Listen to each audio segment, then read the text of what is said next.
Pessoal, tudo bom? E aí, meu oitavo ano tá ótimo com vocês? Gente, essa semana, o vídeo de aula dessa semana de mais essa unidade, que vai dar continuidade com os temas iluminismo que a gente viu antes da Revolução Francesa e com a Revolução Francesa, tá? A gente terminou, né, no mês passado, mesmo depois de toda aquela, né, fuzuê e tal, fuzuê ainda por causa da pandemia. A gente terminou, né, o livro do semestre passado com a Revolução Francesa. A gente vai, de certa forma, continuar falando disso. Mas o que a gente vai? A gente vai ver qual os desdobramentos, ou seja, quais as consequências da Revolução Francesa também no Brasil, tá? Principalmente aquele lema da Revolução, a ideia de igualdade. A gente vai falar de igualdade agora. Tema também do iluminismo e revolução, a ideia de liberdade, tá? A ideia de liberdade agora, gente, é se livrar de Portugal? Não. No Brasil, não é se livrar totalmente de Portugal. Nem a gente já vai falar da independência agora, realmente, do Brasil. Mas de partes de independência. Não tiveram manifestações no Brasil porque se desvinculasse de Portugal. E a gente vai falar também de igualdade entre as pessoas no Brasil antes mesmo de ter o fim da escravidão, né? Que até então as pessoas nem todo mundo era igual. Não só por questão de dinheiro, como também por causa da questão de raça, né? A gente, infelizmente, é um tema que a gente tem que tratar, é um tema que é essencial para a gente entender o nosso país, como que nós somos agora por causa disso. Então, um tema realmente super atual, que tem tudo a ver com continuar com o tema de liberdade que a gente está vendo em filosofia. Para isso, a gente vai ter que relembrar algumas coisas, porque a Revolução Francesa, ela não só aconteceu porque as pessoas estavam com fome, né, elas estavam revoltadas com, tipo, porque a burguesia não queria mais continuar pagando imposto, não só isso.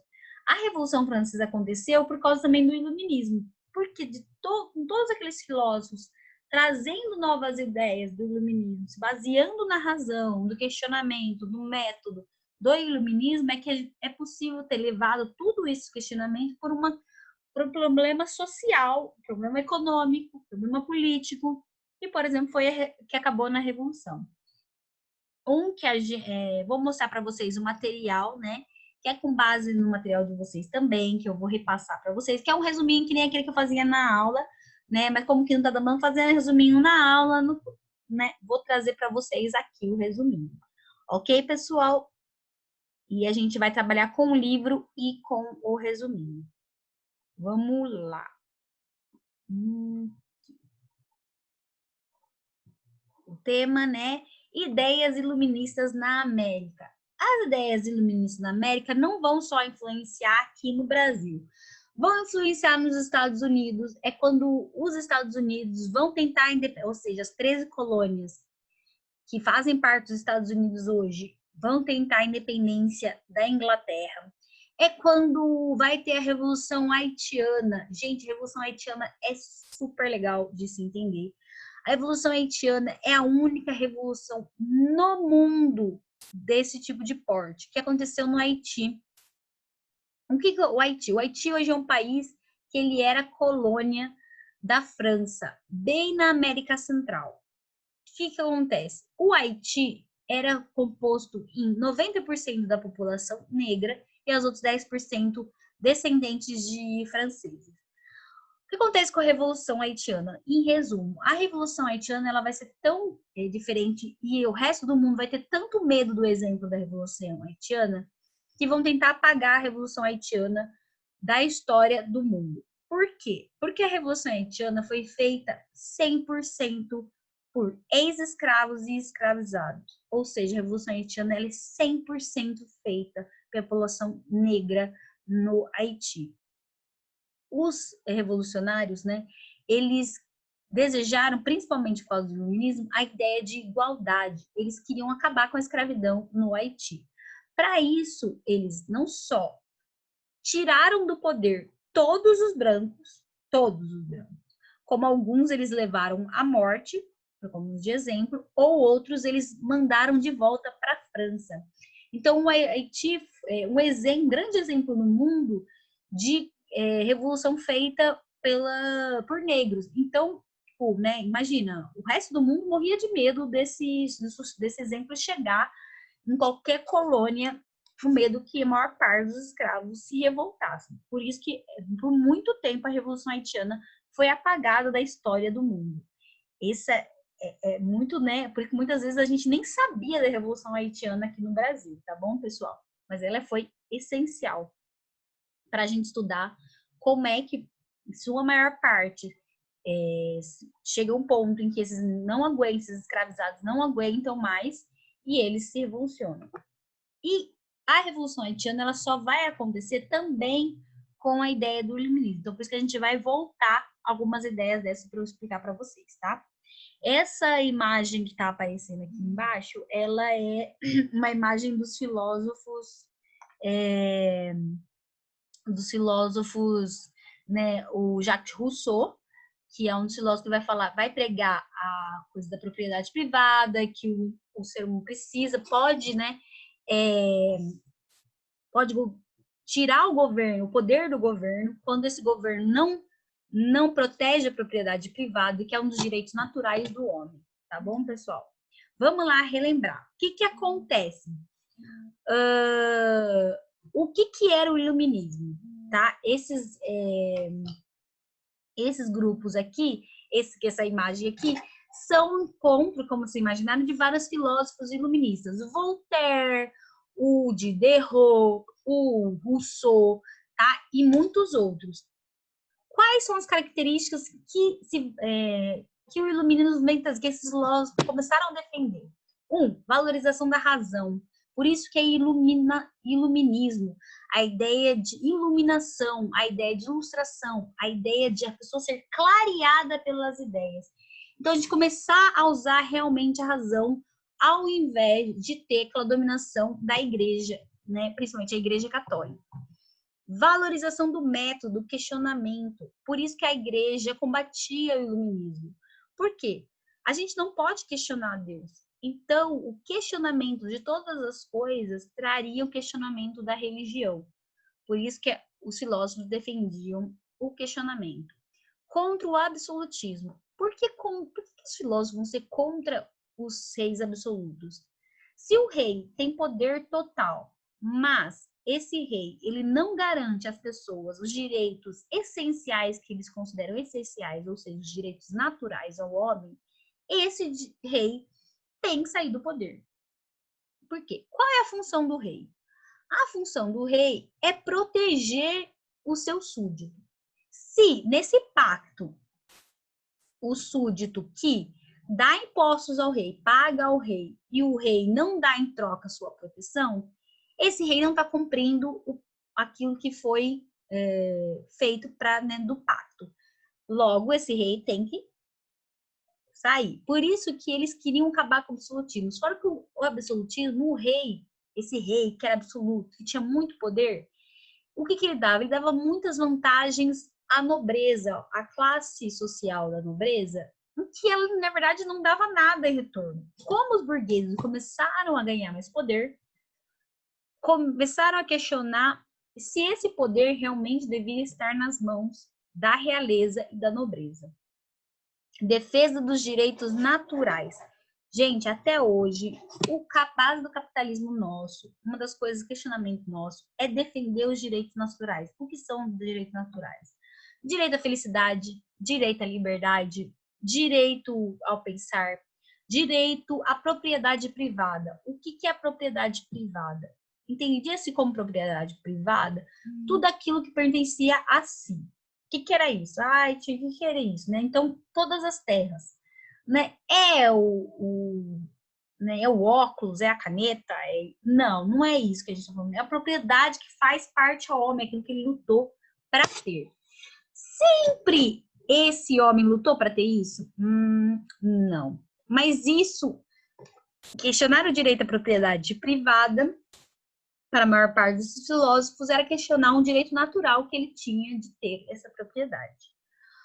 Como eu disse, o povo tem direito de tirar o governo se o governo não cumpre com o pacto dos direitos naturais. Gente, muito do nosso governo atual se baseia nisso. O que acontece? um governo até hoje pode ser retirado, sim, pode ser processo de impeachment e tudo mais, se ele for provado de que ele foi contra o povo, se ele cometeu um crime contra o povo. Nada mais é que se baseia também na ideia do iluminismo. A gente tem direito de tirar um governante quando esse governante não cumpre aquilo que foi designado a ele, né? Então, tipo, o que a gente vive agora, até hoje, o governo atual nosso, a gente tem que entender que é com base no iluminismo. Esse iluminismo nosso vem até hoje com isso, tá? Vamos lá, pessoal. O iluminismo no Brasil. Essa imagem que eu estou trazendo para vocês é uma imagem muito famosa do Tiradentes. Tá? É uma imagem, nossa, real? Não, esse quadro chama Tiradentes Esquartejado. É um quadro que foi quando a gente criou a ideia do herói Tiradentes para o Brasil. Tá? Então, ele é um símbolo nacional. A gente vai trabalhar já essa imagem daqui a pouco, mas é para vocês entenderem como é que vai vir os movimentos iluministas no Brasil. Vamos lá. O primeiro movimento iluminista vai ser nada menos do que o chamado a Conjuração Mineira. Mas um pouquinho a gente vai falar isso aqui. Para a gente entender qual que como é que trouxe o pensamento iluminista no Brasil, é que a gente tem que entender o seguinte: no século XVIII, ou seja, 1701 a 1800, não existiam escolas no Brasil. E não existiam assim, universidades. A primeira universidade só vai ser criada quando Dom João, ou seja, quando o rei de Portugal vier morar no Brasil em 1802. Então, como é que os filhos da elite, dos grandes proprietários de terra, né, aqueles dos grandes mineradores, as pessoas ricas no Brasil, faziam? Eles iam deixar os filhos dele crescerem sem estudo? Não. Eles precisam aprender a ler, escrever, falar de filosofia e tudo mais. O que eles fazem? Mandam os filhos dele para a Universidade de Coimbra. Essa que está aqui embaixo, nessa foto aqui embaixo, gente. A Universidade de Coimbra, ela fica em Portugal, na cidade de Coimbra, e é onde grandes filhos de proprietário iam para fazer, principalmente duas universidades, medicina e direito, tá? Direito eram quase todos os grandes donos de terra eram formados em direito. Muitas vezes para entender da legislação do país, para ter a propriedade de terra, muitas vezes porque a Universidade de Direito que vai te dar uma base da filosofia, tá? Então, eles eram enviados principalmente para essas duas universidades em Coimbra. O que acontece? Esses filhos dos mineradores, dos proprietários de terra, quando iam para Coimbra, entravam em contato, conheciam pessoas que falavam sobre iluminismo, ou seja, que defendiam a ideia do liberalismo econômico, que defendiam a ideia de liberdade, que defendiam a ideia de igualdade, que defendiam contra o absolutismo. Lembra que a colônia ela é de Portugal, então o Brasil é uma colônia de Portugal, quem manda é o rei. Quando eles lá entravam em contato com esse povo, quando voltavam, quando esse povo chegou ao Brasil de volta, eles começaram a se perguntar por que é que a gente tem que pagar tanta coisa, ou por que a gente tem que ser pressionado tanto pelo governo português, do jeito que é. Eles queriam independência? Não, pessoal, não era querer exatamente independência, mas eles viam que, ó, poxa, mas o rei tá prejudicando a gente que tá aqui, que mora na colônia, que já é difícil morar na colônia, porque não tem universidade, não tem escola, não tem nada disso, né? Então já é difícil morar aqui. E ainda o rei pressiona para que a gente pague muito dinheiro, tem alguma coisa errada aí, tá? Vai ter questionamento da falta de liberdade. Sim, a falta de liberdade, principalmente econômica. Tudo se baseia no dinheiro. Um exemplo que eles vão perceber que estava dando certo foi a independência dos Estados Unidos. Eles vão falar, os Estados Unidos sofreu, os Estados Unidos criou a independência da Inglaterra, eles estão se virando. Quem sabe se a gente não tiver independência da nossa região, tá? Então, essas ideias vão trazendo para cá, elas vão se espalhar, vai ter muita propaganda, esses filhos vão passar as propagandas, vai chegar a classes mais baixas da sociedade. Então, não vai ficar essa ideia de liberdade, essa ideia de igualdade, não vai ficar só entre os filhos da elite, entre só a elite.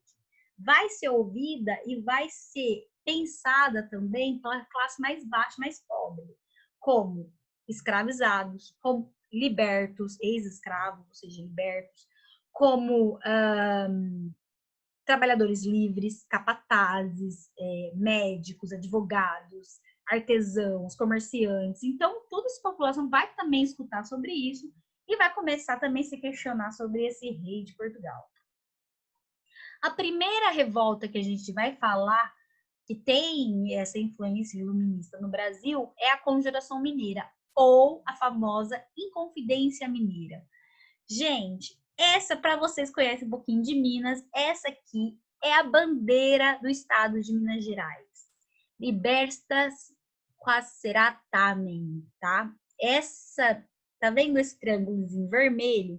Esse triângulozinho significa as 3 principais regiões mineradoras de Minas. Quando essa bandeira foi feita, ela foi feita pelos inconfidentes, ou seja, esse pessoal que queria a independência dessa região de Minas Gerais, de Portugal.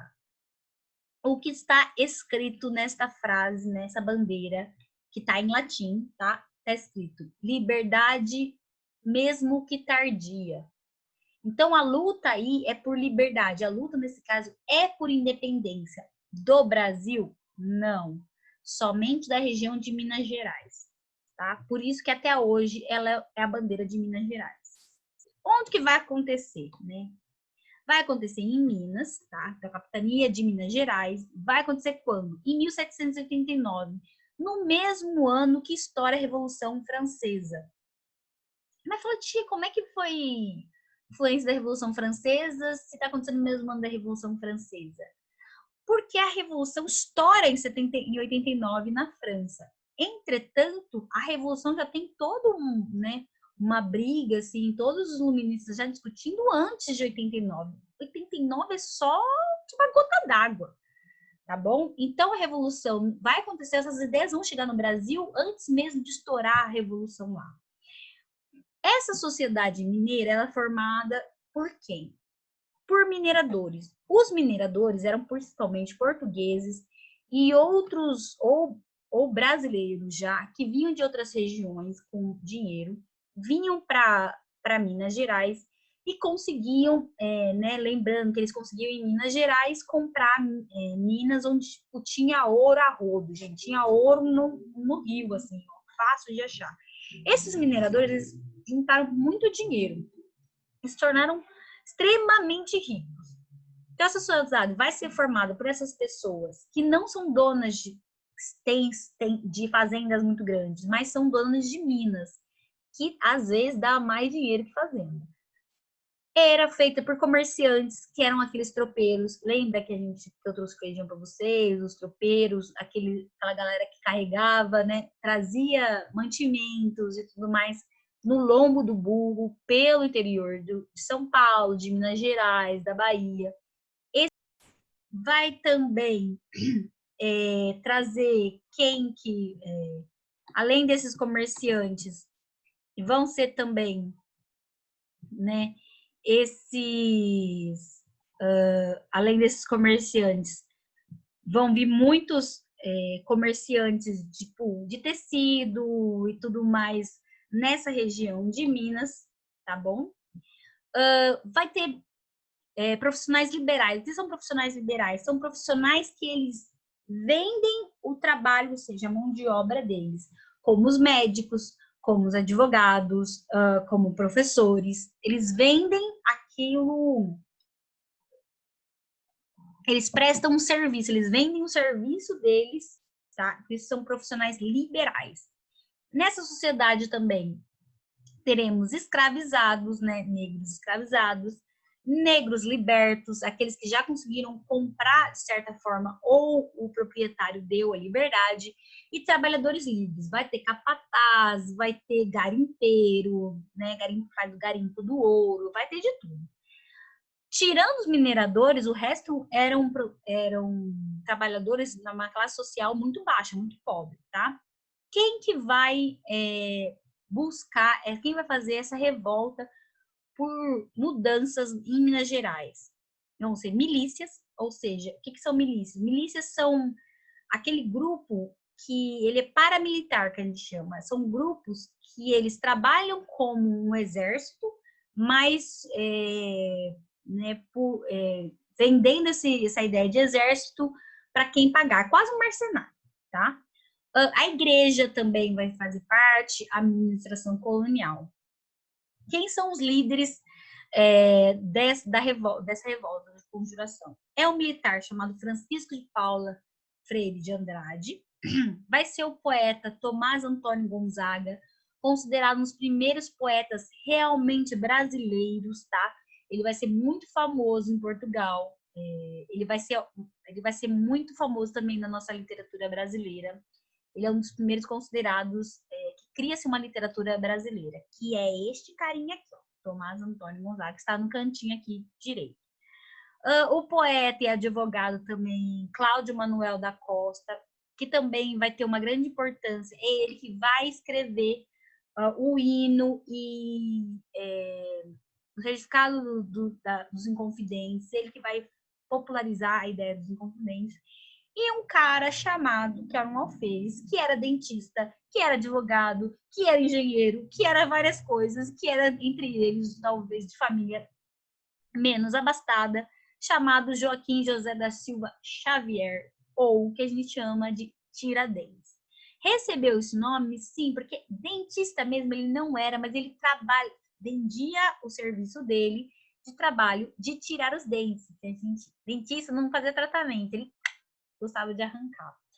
Então, aqui, ó, o que eu quero mostrar para vocês nas imagens é mais ou menos como era feita, como a maior parte da população era negra ou cabocla, né? Ou seja, descendente de indígenas ou de mistura de mestiços, negros, brancos, negros, indígenas e brancos, nessa parte de Minas Gerais, que tá mostrando para vocês. Essa casa aqui é a casa onde aconteceu a maior parte das reuniões dos Inconfidentes. Ela existe até hoje, tá? Hoje ela é um museu dos Inconfidentes em Minas Gerais, tá? Pessoal, por que raios d'água principalmente essas pessoas, os líderes, eles resolveram se manifestar, criar um movimento contra Portugal? Apesar de Minas ser uma capitania muito rica mesmo, por causa do ouro. Imagina, encontrar ouro, diamante, muito dinheiro. Tinha um problema. Chegou o momento em que a extração de ouro dos rios foi tão grande, o que acontecia? A extração do ouro acabou nos rios, né? O que teria que começar? A ter extração dentro das minas. Qual é a diferença disso? Gente, a diferença é total econômica. Para você tirar ouro dos rios, é uma coisa, é um valor. Para você tirar ouro de dentro de minas, em que você tem que cavar, você tem que entrar lá dentro, é sufocante, é úmido, mata muito por pneumonia, contraria-se muita doença, a vida do escravo diminuía o tempo de vida, mais. O que tem? O valor para se extrair o ouro de dentro da minas era muito mais caro que o valor para se extrair o ouro dos rios, da beirada dos rios. Então, o que aconteceu? A tributação, ou seja, o imposto do ouro, ficou mais pesado, né? Os impostos continuam altos. Mesmo sabendo que o ouro de mina era mais difícil, você acha que a coroa portuguesa diminuiu o valor de imposto que os brasileiros tinham que mandar para eles? Não viram nada, né? Eles querem saber, só quer saber que o ouro chegue até Portugal. Outro problema, existia um monopólio da extração do diamante. Quer dizer, o que isso significa? Quer dizer que só podia extrair o diamante, só podia tirar o diamante dos rios das minas de diamante quem era permitido pela coroa portuguesa. Quem não era permitido pela coroa portuguesa não podia chegar lá, comprar um pedaço de terra e extrair. Quando se tratava de diamante, que era mais caro ainda, somente a coroa portuguesa é que podia extrair, ou seja, era monopólio. O que é monopólio? Mono é uma pessoa, só uma pessoa pode fazer aquilo. tá? Outro problema, com medo de houver outros tipos de sonegação de imposto, ou seja, para as pessoas não pagarem imposto, a coroa portuguesa proibiu uma pequena indústria em Minas Gerais e, na verdade, no Brasil. Só podia ter produção de necessidades de produtos básicos. Que produtos básicos é esse? O tecido chamado juta. É esse tecido que está aparecendo aqui. Acho que vocês já viram. Esse tecido, ele é um tecido bem barato. Cara, ele é muito barato de fazer, gente.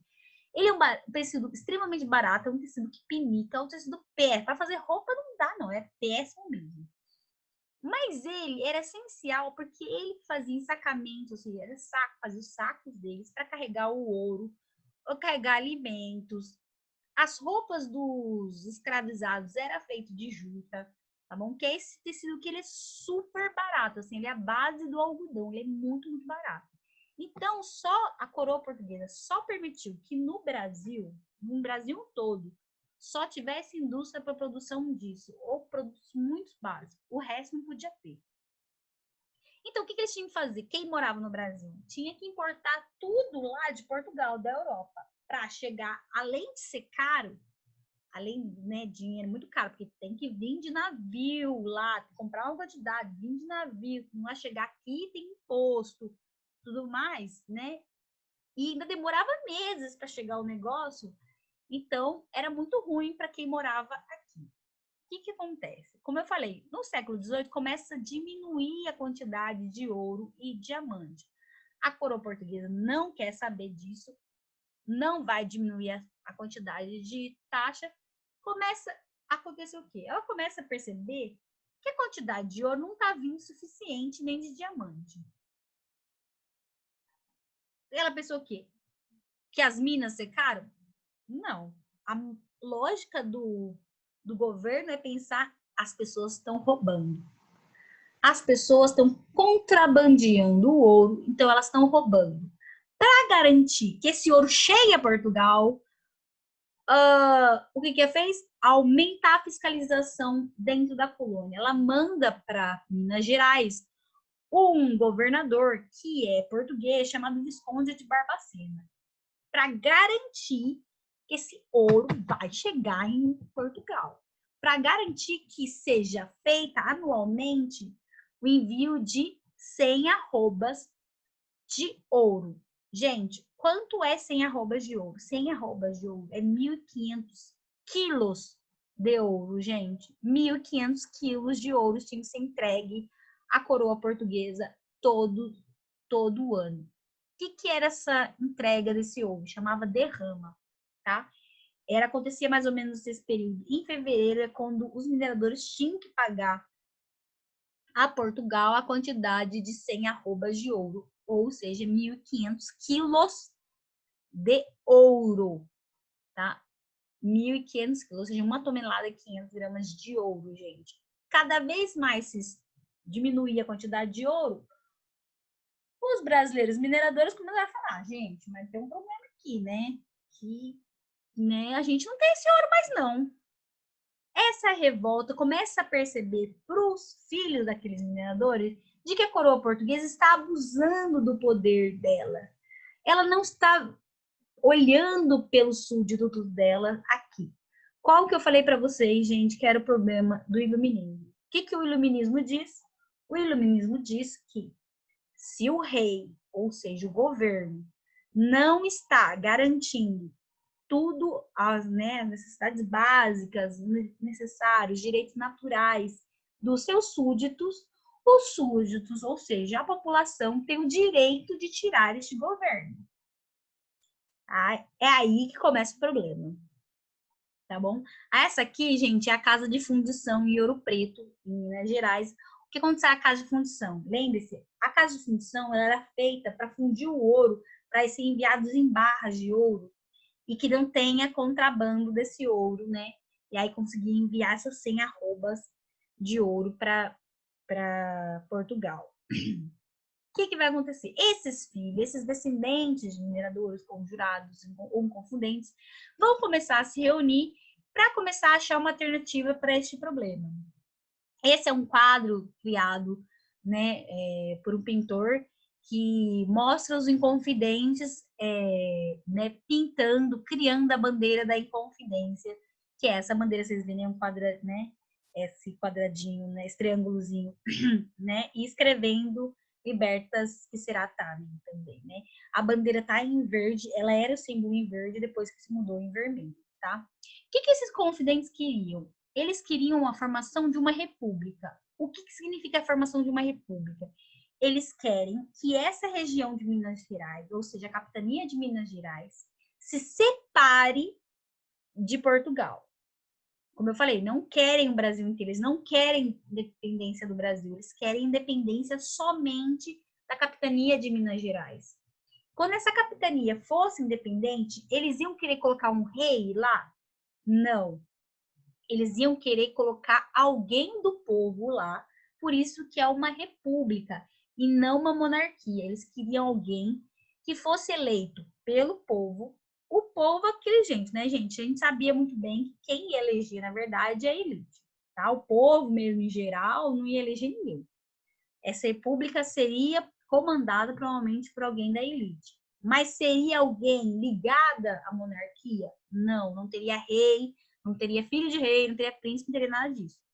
Mas seria ou um presidente ou um primeiro-ministro.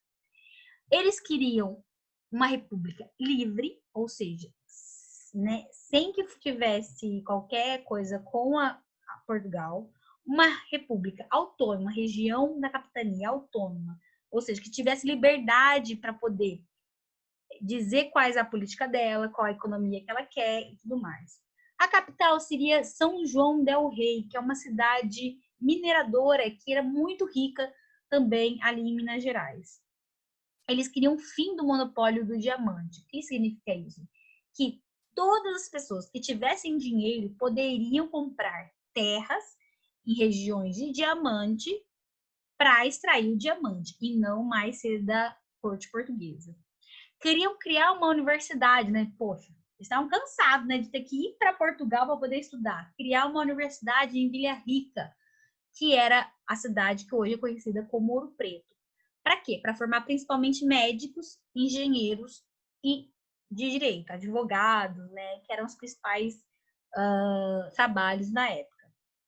Quando aconteceria? Eles iam dar o golpe no dia da derrama, que é esse dia que você vai entregar esse imposto de 100 arrobas para Portugal. O que acontece? O Joaquim Silvério, que é este cara aqui, ó, tá aqui, esse gordinho aqui, ele delata, ele vai delatar os outros camaradas dele, os companheiros dele, para Portugal. Antes mesmo da Inconfidência acontecer, antes mesmo da derrama acontecer. O cara é um traidor. É considerado até hoje traidor da pátria, tá bom? O que vai acontecer? Todos os líderes vão ser presos, menos Joaquim, né, o traidor. E menos um cara que é o Tiradentes. Por quê? Porque o Tiradentes, como eu falei para vocês, ele era da classe menos abastada, né, desse grupo. E ele foi considerado o líder dos Inconfidentes. Então, para que esse problema não acontecesse de direito, o Tiradentes foi condenado à morte pela coroa portuguesa, o único, né, de todos é considerado à morte. Teve gente que foi mandada para a África, a colônia africana, tem gente que precisou prisão perpétua, tem gente que pegou prisão bem branda, tem que pagar imposto. A única morte é do Tiradentes. É por isso que o Tiradentes ele é considerado um herói nacional. Porque pro governo, quando criou o feriado, falava, pô, Tiradentes tentou libertar e foi o único condenado à morte. Essa praça que está mostrando aqui para vocês, aqui, ó, ela é em Ouro Preto. É a praça onde o corpo do Tiradentes foi exposto. Porque acontecia? O Tiradentes foi preso e levado para o Rio de Janeiro. No Rio de Janeiro, ele foi enforcado, primeiramente, né? Essa imagem aqui embaixo mostra para vocês como é que se imaginava o Tiradentes e o enforcamento dele. Mas ele foi levado para Minas Gerais, para Ouro Preto, ou seja, na verdade, a Vila Rica, e foi condenado ao esquartejamento. Houve o desfile na cidade, para quê? Para a população de Minas Gerais receber como exemplo o que acontece com um traidor da pátria portuguesa, ou seja, da monarquia portuguesa. Aí que vem, gente, essa imagem que eu falei para vocês no começo da aula, do quadro que chama Tiradentes Esquartejado. Gente, tem todo um quê nesse quadro. Esse quadro ele é um símbolo, ele tá no Rio de Janeiro, tá? No Museu de Arte Nacional, se eu não me engano, e ele é o quarto seguinte. Para começar, Tiradentes, com o que vocês acham que Tiradentes parece? Vamos lá, pensando. 1, 2, 3. Se você falou que Tiradentes se parece com Jesus, você está corretíssimo. Tiradentes, na verdade, por ser sido um militar, normalmente ele nem usava cabelo comprido, nem barba. Né? O cabelo era curto, provavelmente só um bigodinho na época. Mas por que transformaram o Tiradentes tão parecido com Jesus? Para mostrar essa ideia de mártir, aquele que foi morto para salvar os outros. Além disso, essa obra ela é muito famosa porque ela forma, se vocês olharem ela bem, o corpo em que Tiradentes está forma o mapa do Brasil. Nossa, aí você fala, nossa, nunca pensei nisso, né? Então, o corpo, assim, todo onde está a cabeça, depois o tronco, depois a perna, vai formar mais ou menos como é o mapa do Brasil. Isso é para representar ele, nossa, viu? Ele é um herói nacional, ele representa o Brasil. Então, ele vai, não só por causa disso, ele vai se tornar um herói nacional, por isso que ele vai ganhar o feriado do dia 21 de abril, tá? Em 1890, criam-se essa ideia do Tiradentes como herói, a memória do Tiradentes, como aquele que lutou pela pátria, na verdade, a pátria brasileira mesmo, e ele vai ganhar todas as homenagens que tem-se até hoje dele, tá? Então, quando vocês verem Tiradentes, não acho que o Tiradentes realmente ele era assim, mas isso é referência a Jesus mesmo, tá bom? Sempre que a gente quer transformar alguém em mártir, ou seja, alguém um herói, normalmente se faz essa relação com a imagem de Jesus Cristo, tá bom, pessoal? Então, para vocês entenderem por que a gente comemora o dia de Tiradentes. Por isso, a segundo movimento que vai ter no Brasil com influência do iluminismo vai acontecer na Bahia, na cidade de Salvador. Essa é uma imagem da Bahia, mais ou menos na época, né, de como que estava Salvador, tá? Se você for ver essa imagem, tem a maior parte da população é composta de negros. Até hoje, a Bahia é um dos estados que mais tem a sociedade composta de negros, tá? A gente vai chamar essa manifestação de conjuração baiana ou revolta dos alfaiates. Vai ficar famosa, assim, porque uma parte dos manifestantes, ou seja, uma parte dos conjurados, são do grupo de alfaiates. Essa vai ser uma liderança muito mais popular do que foi o de Minas Gerais. Por isso também ela é lembrada, principalmente na Bahia, como revolta de Búzios, porque vai fazer referência aos búziozinhos que foram trazidos principalmente por negros africanos e que, por exemplo, é muito usado e tem muita referência na Umbanda ou no Candomblé, tá? Que é aquelas conchinhas assim, tá? Porque a maior parte dos revoltosos vai ter um caráter muito mais popular, ou seja, vai ter muito mais da população pobre, tá? Pobre e até escravizada do que uma classe da elite. O que vai acontecer? Pessoal, por isso que traz essa imagem dos heróis de Búzios. Onde que vai acontecer? Vai acontecer em Salvador, como eu falei. Vai começar em 1797 e vai ter fim mesmo, vai eclodir em 1798. A maior parte dos conjurados, como eu falei, diferente dos de Minas Gerais, vai ser de escravizados, comerciantes, artesãos, dos militares, só que da baixa patente, ou seja, cabos, soldados e negros libertos. Eles vão ter, como eu falei para vocês, a Revolução Francesa e a Revolução do Haiti muito como exemplo, porque eles vão ficar sabendo o que aconteceu lá no Haiti, os negros, principalmente libertos, tomando exemplo, sabendo o que aconteceu no Haiti, vai levar essa ideia aos negros escravizados por busca realmente de liberdade. Uma das principais reivindicações desse movimento é a libertação dos escravos. Então, lembra a ideia do iluminismo. Agora não é liberdade econômica, agora é realmente liberdade e igualdade social, em que as pessoas sejam iguais perante as leis. Não tenha mais escravidão. Mas por que vai acontecer? Por que vai estourar? Isso vai acontecer porque, assim como em Minas, os impostos vão continuar altos pela coroa portuguesa. Salvador já estava tendo problema com a queda do movimento da cana-de-açúcar. A cana-de-açúcar, o valor dela já começou a diminuir. E ela era principalmente uma produtora de cana-de-açúcar, a cidade de Salvador. Quando a capital da colônia deixa de ser Salvador e muda-se para o Rio de Janeiro, vai cair mais ainda o investimento na cidade, porque a cidade vai ficar mais pobre ainda.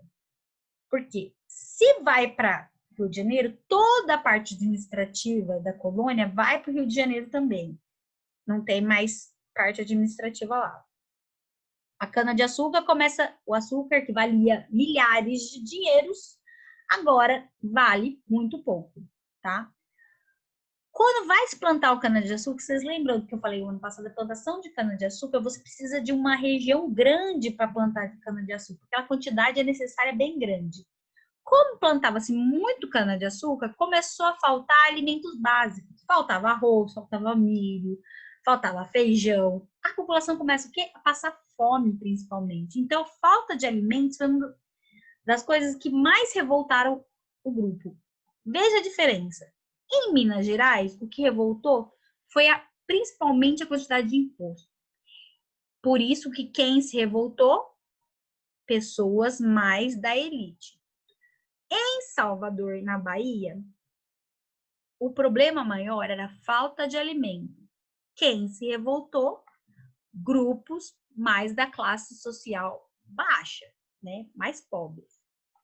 O que eles fizeram? Eles ficaram muito famosos, porque eles começaram a circular na cidade de Salvador propaganda incentivando a população de forma muito direta a se manifestarem junto com eles. Por isso que, essa aqui é um dos folhetos que vai estar no livro de vocês, falando dos problemas, né, da cidade e tudo mais, o que é necessário, as reivindicações. Eu gosto muito esse poeminha que vai falando assim, salve a revolta dos Búzios, ou seja, a revolta dos alfaiates, ou seja, a Conjuração Baiana. Em 12 de agosto de 1798, o movimento precipitou-se quando alguns de seus membros, distribuindo os panfletos na porta das igrejas e colando na esquina da cidade, alguns diziam: animai-vos, povo baianense, que está para chegar o tempo feliz da nossa liberdade. Lembra? Liberdade, né? Isso aí, referência ao tema do iluminismo e da Revolução Francesa. O tempo em que todos seremos irmãos. Fraternidade, gente, fraterna, a ideia de irmãos. Em tempo que todos seremos iguais, a ideia de igualdade. Liberdade, fraternidade e igualdade. Tudo isso vai ser referência. E quem está pedindo isso? Principalmente escravizados e ex-escravizados, né? Eles estão pedindo igualdade entre brancos e negros, né?